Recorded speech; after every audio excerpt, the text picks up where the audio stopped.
Hello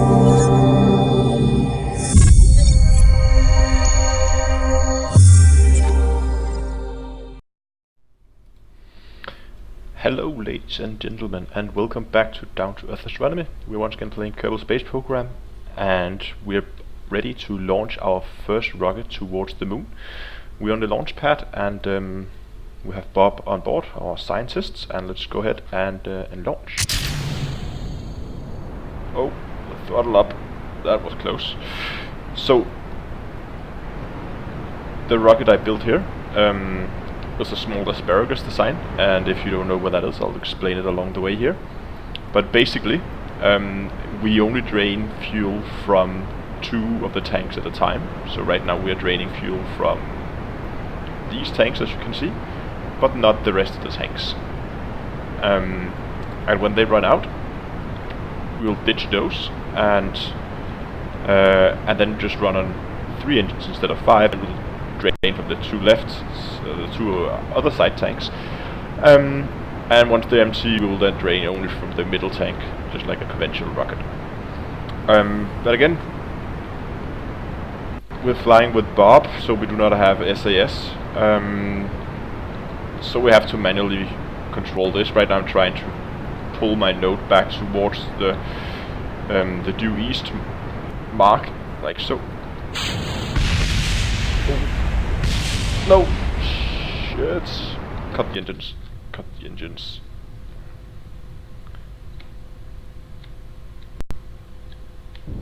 A little bit of thrust. Come on, we can save this. We can save it. And throttle up. Okay, here we go. So problem is, again, no SAS and very little in terms of reaction wheels, which means as soon as we cut power to the engines, and this is so difficult to control. As soon as the engines are cut off, we have very little control, next to no control at all. So we can really only steer the craft as long as the engines are on. Hopefully that's not going to be too much of an issue, and when we ditch all these tanks, the reaction wheel in the actual capsule should be enough to give us a decent amount of control. But for now, we'll have to use the engines. As you can see, the first set of tanks, they drained very fast because they were feeding fuel to all of the 5 engines. Now that we are only running on 3 engines, so the 2 tanks, which is the same size, are draining a lot slower. And let's see, how is we doing for altitude?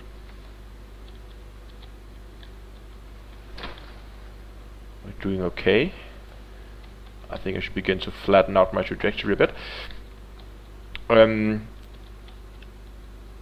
The course I'm planning to take towards the moon is an Apollo style launch, where we'll do like a figure of 8. So we're going to use by going in front of the moon, we're going to use the moon to pull us backwards, or actually brake us. We're going to do technically it's a gravitational assist. Oh, will you stop rotating? Why are you rotating? Oh, engines have burned out, that's why. Oh, this is bad. Okay, we have it under control. I think we can cut those engines now, and let's just time warp perhaps. So yeah, we're gonna do like a figure of 8 around the moon. So if we're gonna launch out here in front, and then the moon will come in on the inside of us. So we're essentially gonna go out, run around around the back of the moon in the opposite direction, which is going to slow us down, and that's gonna take a lot of our velocity, which means that we'll be able to fall straight back, so we don't have to boost our orbit up there and then boost it back down again. It's a very efficient way to do just a lunar flyby.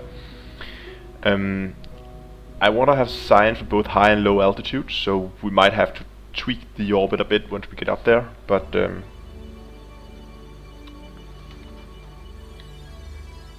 and of course I forgot to keep an eye on my position, so we'll have to power the engines up a bit just to get this thing pointed in. Is it the right? No, that's the wrong node. Great. We'll turn around when we get up here. Okay. So for now I'm just going to circularize my orbit. Boosting a bit in the wrong direction with very low fuel, just enough to steer.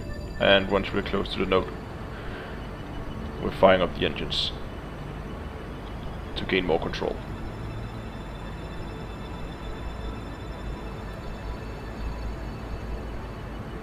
And we can already now set this as target, and we can see we are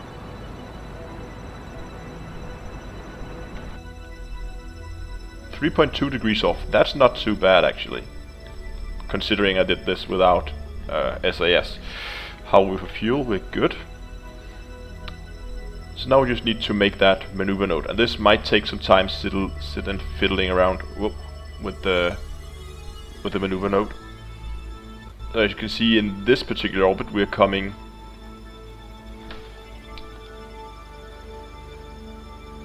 in and catching the moon on the way back, which is what we want, but we want to go on the opposite side of the moon. No, this is actually right. We do want to go on this side of the moon. We just need to slow us down a bit. See, there we go.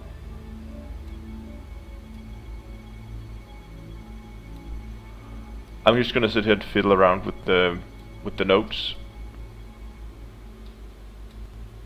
until I get something that's that I'm happy with, and then you guys can join me once I have the finished maneuver node. Okay, here we are. This is not the best maneuver node for the kind of mission the kind of trajectory that I wanted, but it will have to do. So let's just go ahead.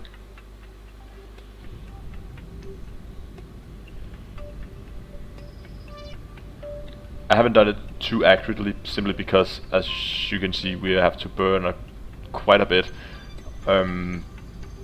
off the node. We cannot be that accurate, simply because we do not have SAS and we have so little control without the engines on. So I'll probably have to do a minor course correction once I get out there. But for now, we're just making our initial burn to leave Kerbal and get out towards the moon. And we have plenty of fuel.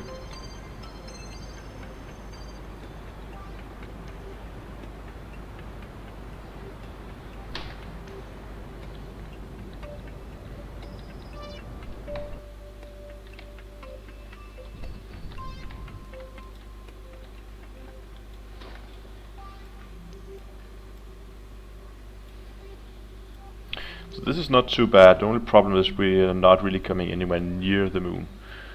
So I will have to time warp out there. Not too.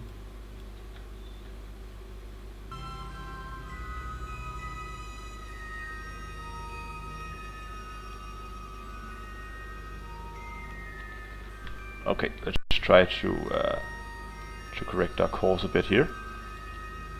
See if we can get it a bit closer. See, that's more like it, 18. I would prefer to go down very low like that. That do boost our orbit a bit, but we have a decent amount of additional fuel, so I don't think it's going to be a problem.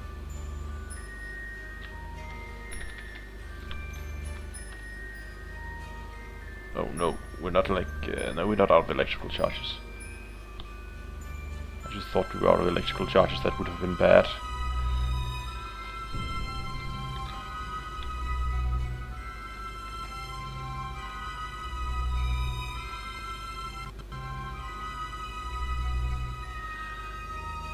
I'm not going to use the node. It was just to get an indication of where I was going to burn. Oh crap. So I was trying to watch my moon periapse and I forgot to keep an eye on where my spacecraft was actually pointing. Again, it's very difficult without the without the SAS online. Okay, let's just go to the node. It's probably gonna be a bit easier then.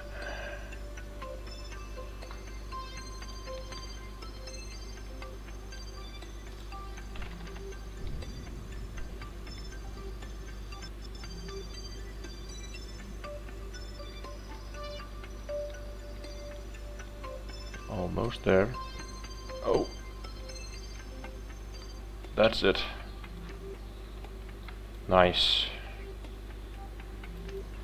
We still have a lot of fuel.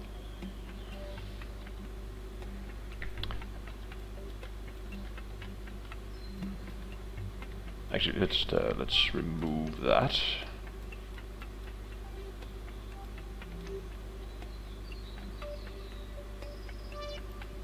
Does it have that warp to here thing? Warp to here, yeah.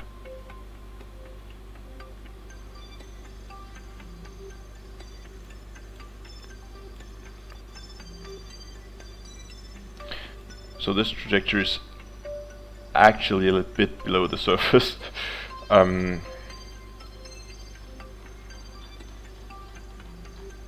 I think I'm considering ditching this tank because we have another tank in here, and that should be enough since we're not really going for orbit.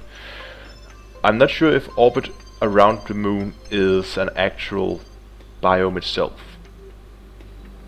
Okay, we're back, and so no, orbit doesn't seem like that's an actual biome itself.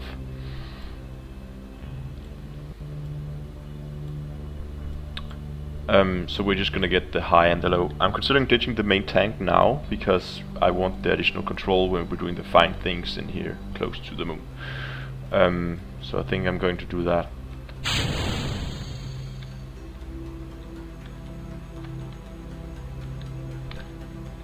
Nice, much better.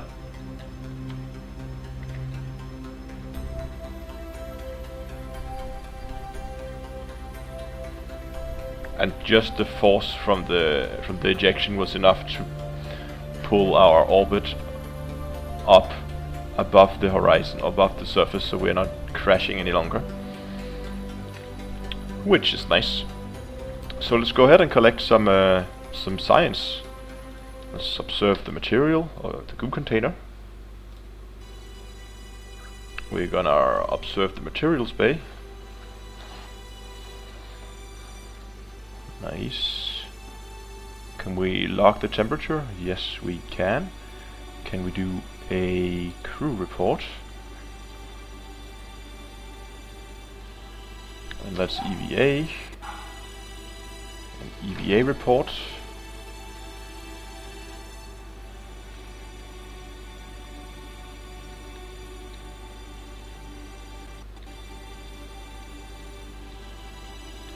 Oh, it might have been bad. This spacecraft is rotating. This is gonna make this a lot more difficult.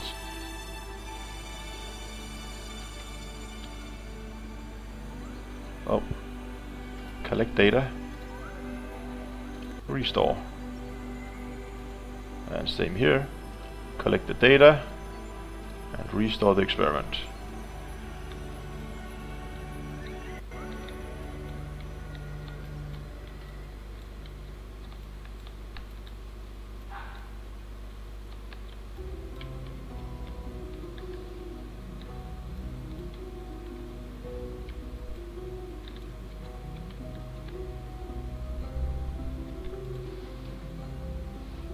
Take data. Nice. And then we just have to get back into the spacecraft. Scrap. Let's store the experiments and board.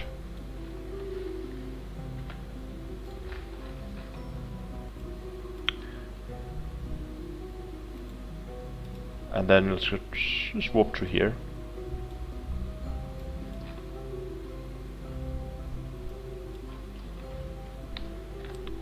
So how far are we? We're 18 kilometers up. Is that enough? I am not sure. Log temperature. Near the moon. Yes, it is. Open doors. No. Observe materials. Yes. keep experiments. And just again collect all the signs. Crew, will they have a crew report? Just gonna replace it, I think. And same as before. Actually, you know what? Let's just for good measures here.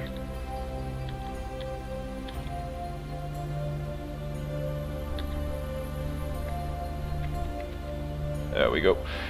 Point that upwards, just because it's a bit easier, I think. Okay, EVA reports, and again I'm just gonna go around and collect all the signs.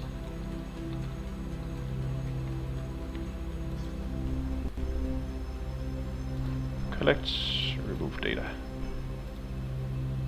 Collect, remove data.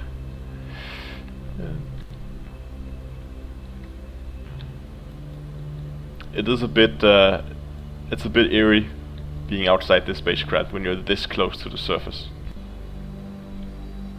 But we should be okay. Take data.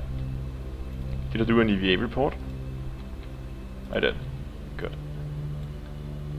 Oh, crap. And store experiments and board. Nice. So that's it. Now we just have to figure out how we're gonna get home.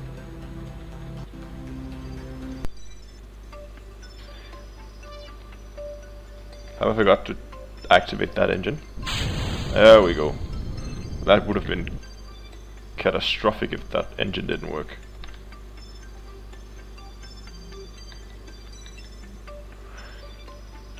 So because of our high altitude, we're gonna come back very fast, and I want to be absolutely sure that we're not gonna burn up. So I'm gonna go for a bit of aerobraking first. So just dipping in down to something like 40 kilometers maybe. Oh. Pointing in the complete wrong direction.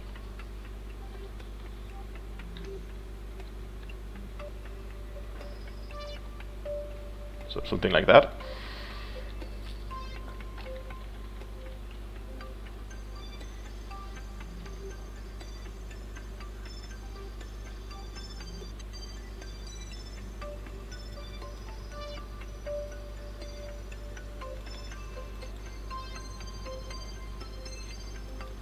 And just before we hit the atmosphere, we're just gonna burn as much of our velocity off as we can. Because we're already fairly close to our periapse. There we go. So let's just try to slow us down as much as we can.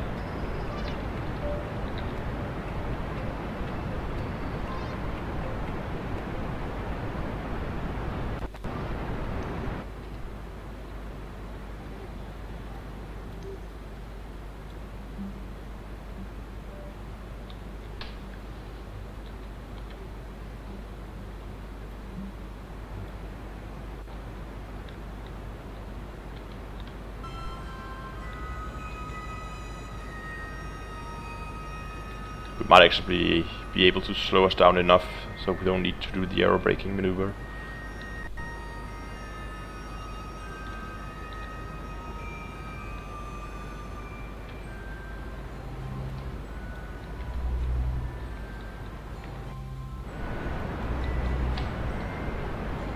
This rocket is all over the place.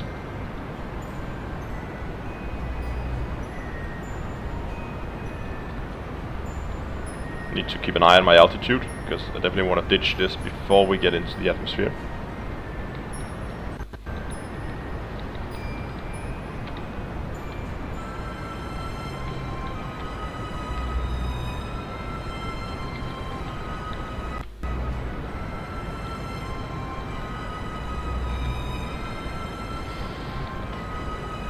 We might actually have been able to get to Minmus as well doing this mission, but that'll be for another time.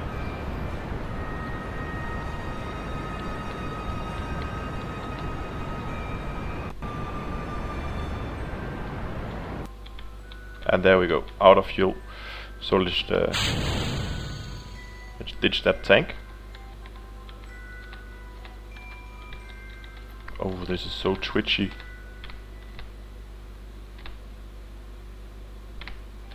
Oh.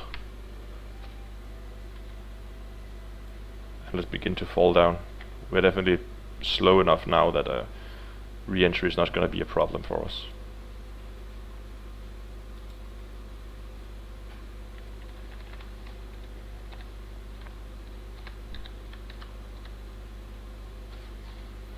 There's a small trick you can use where when you're pointing in the right direction to kill your rotation.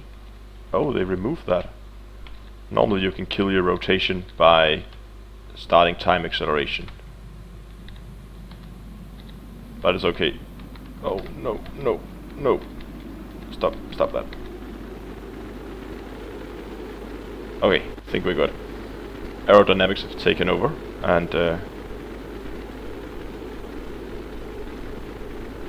this should just be a very simple return. Are we gonna splash? Yeah, it looks like water. It's a bit dark, can't really see, but I think we're gonna make a splashdown. It's just the altitude that they show up here is the altitude above sea level. So if you're landing over a mountain ridge, you might have to open the parachute early. If you go into let's see, where is it? View. If you go into the cockpit view,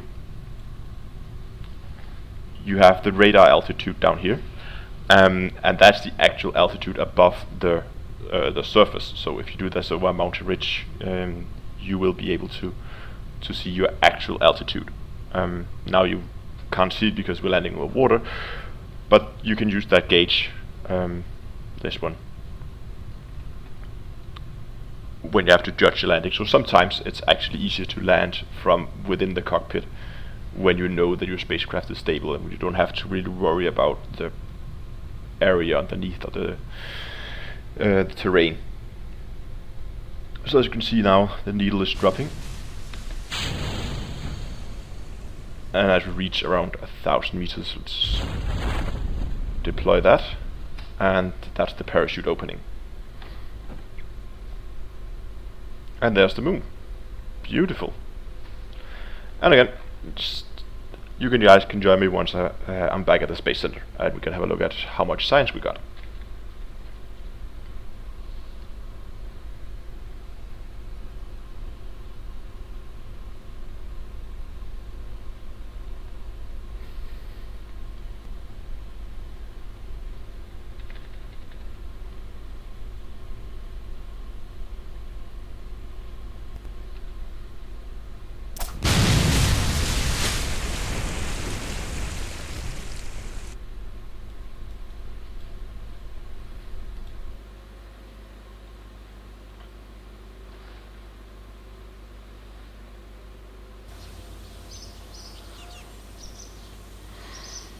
Okay, here we are. We are back, and we got ourselves 282 science, which is not too bad.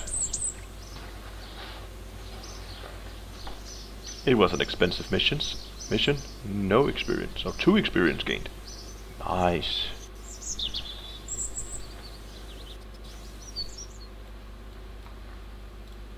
So anyway, that was the small trip to the moon. I'm gonna have a look around, figure out what the next goal is gonna be, and then you guys can join me in the next episode of Kerbal Space Program. This has been Down to Earth Astronomy. Thanks a lot for watching. Consider giving the video a like down below, maybe subscribe to the channel. Until next time, have a good one.